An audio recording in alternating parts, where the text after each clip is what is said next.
Hello, my dear friends. You know that to learn English, reading is much important, most important. So, reading English book is more important, much important. So, I am reading English book. So, The let's start. Okay, where to start? Where to start? The mind, our best friend and worst enemy. Our mind is the single most important factor that determines the quality of our life. Successfully controlled, it becomes our best ally, but if allowed to run wild, it steals our inner peace and undermines all our productive endeavors. The Vedic scriptures informs us. Elevate yourself through the power of your mind and not degrade yourself, for the mind can be the greatest assistant of the self and also its vilest enemy. What is this mind? It is the subtle machine fitted within us by God. While the body is the external machinery, the mind is the internal one. Its function is to generate thoughts, and it profusely engage in this activity throughout the working state. Working state. It continues to work even when we dream. Only in deep sleep does the mind rest. This is why when people wake up from slumber, they say, Sukha, Sukhamavasam. I slept very peacefully. Na kimchim ahamadevishim. I did not experience anything. During deep sleep, the mind is at rest and you experience blissful peace. At all other times, it stays active and creates thoughts incessantly.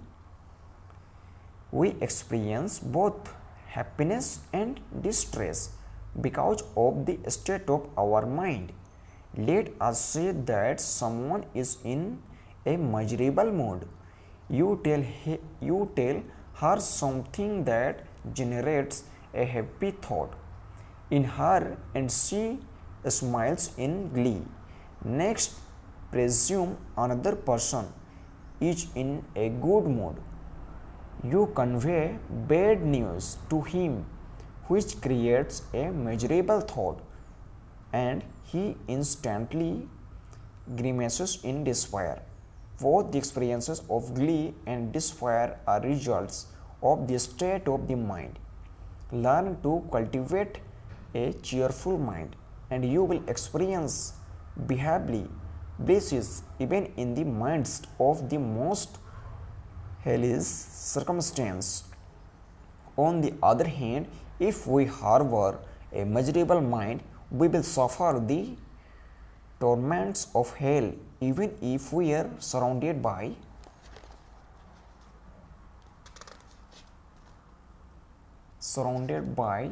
heavenly luxury.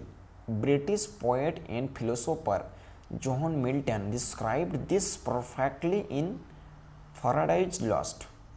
The mind is a place of its own, and in itself can make heaven out of hell and hell out of heaven.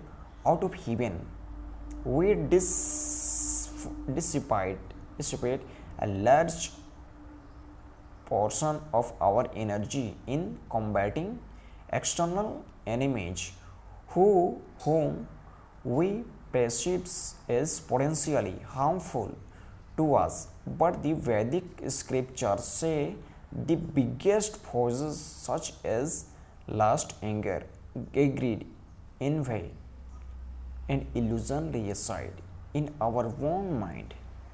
These internal advisors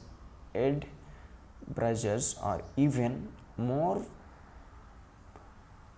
pernicious than the outer ones. External opponents may injure us for a while, but the demons within have the ability to make every moment a living hell.